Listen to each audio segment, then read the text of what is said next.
दोनों ही कंडीशन में डाइट का बड़ा रोल है, क्योंकि अगर हमारी हड्डियाँ कमज़ोर हो रही हैं और हम खाना ठीक से नहीं खा रहे हैं, तो वो कमज़ोर हड्डियों को स्ट्रॉन्ग बनाने के लिए वो पदार्थ कहाँ से मिलेंगे।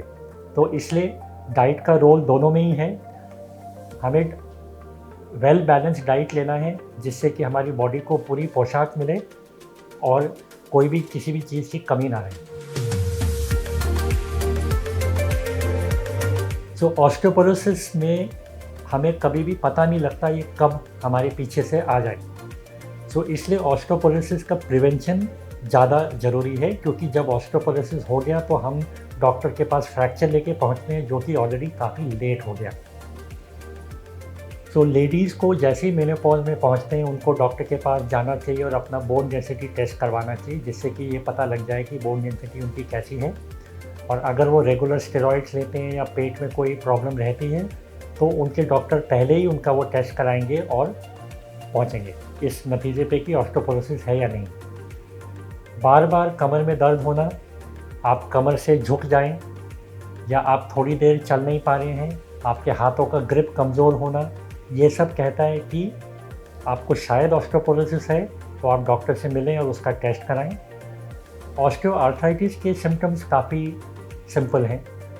आपके अगर जोड़ में ऑस्टियोआर्थराइटिस हो गया तो उस जोड़ में आपको पेन होगा, वो जोड़ की मूवमेंट कम हो जाएगी, उस जोड़ की ताकत कम हो जाएगी, वो जोड़ स्टिफ हो जाएगा। आपको बार बार लगेगा कि वो जोड़ कभी भारी हो गया या हिलाने डुलाने में प्रॉब्लम हो रही है। तो जब भी ऐसी चीज़ हो रही है और आपको काफ़ी समय से तंग कर रही है, तो आपको उसका एक्सरे करवाना है और फिर अपने डॉक्टर से मिलना है। ऑस्टियोपोरोसिस को मैनेज करने के लिए 2-3 चीज़ें हैं। पहली चीज़ तो हमको वेट बेयरिंग एक्सरसाइज ज़रूर करनी है, मतलब कि चलते हुए। तो अगर आप चल सकते हैं तो रेगुलर वॉक ज़रूर करें। अगर आप जिम में जाके कुछ एक्सरसाइजेज कर सकते हैं तो वेट्स के साथ एक्सरसाइज करें, ये बहुत ज़रूरी है। साथ में कुछ दवाइयाँ जिसमें कि कैल्शियम होता है, आपको विटामिन डी का ध्यान रखना है। और कुछ दवाइयाँ और होती हैं जो आपकी बोन डेंसिटी का टेस्ट कराने के बाद हम शुरू करते हैं, जिससे कि आपकी बोन की ताकत बढ़ जाती है। अगर ऑस्टियोपोरोसिस की वजह से आपको फ्रैक्चर हो गया, तो कई बार हिप का फ्रैक्चर होता है या रिस्ट का फ्रैक्चर होता है या स्पाइन में फ्रैक्चर होता है, तो कई बार इसमें सर्जरी की ज़रूरत पड़ती है। सर्जरी के बाद फिर जब आप रिकवर कर जाते हैं तो फिर आपकी ये दवाइयाँ यूज़ होती हैं और आपके बोन्स की स्ट्रेंथ हम बढ़ाते हैं। ऑस्टियोआर्थराइटिस को ठीक करने के लिए काफ़ी सारी चीज़ें करी जाती हैं। सबसे पहले तो घर के नुस्खे कि थोड़ी गर्म सिकाई, लोकल ऑइंटमेंट, छोटा मोटा पेन किलर। अगर इससे आराम नहीं मिलता तो आप डॉक्टर से मिलेंगे, उसका एक्सरे होगा, फिर आपकी फिजियोथेरेपी कर सकते हैं, पेन किलर्स मिल सकते हैं। अगर इनसे भी आराम नहीं मिलता है तो कई बार हम जॉइंट में इंजेक्शन लगाते हैं, जो कि वहाँ पे लुब्रिकेशन बढ़ा सकते हैं, या स्टेरॉइड का इंजेक्शन होता है जो उसमें इन्फ्लेमेशन, सूजन को ख़त्म कर देते हैं।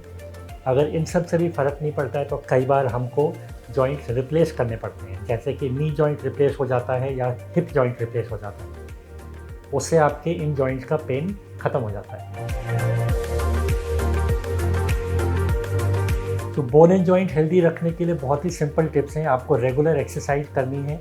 एक्सरसाइज करने से आपको बोन्स को स्ट्रेंथ बढ़ा सकते हो, आप अपनी मसल्स की स्ट्रेंथ बढ़ा सकते हो और अपनी जॉइंट्स को फ्लेक्सिबल रख सकते हो।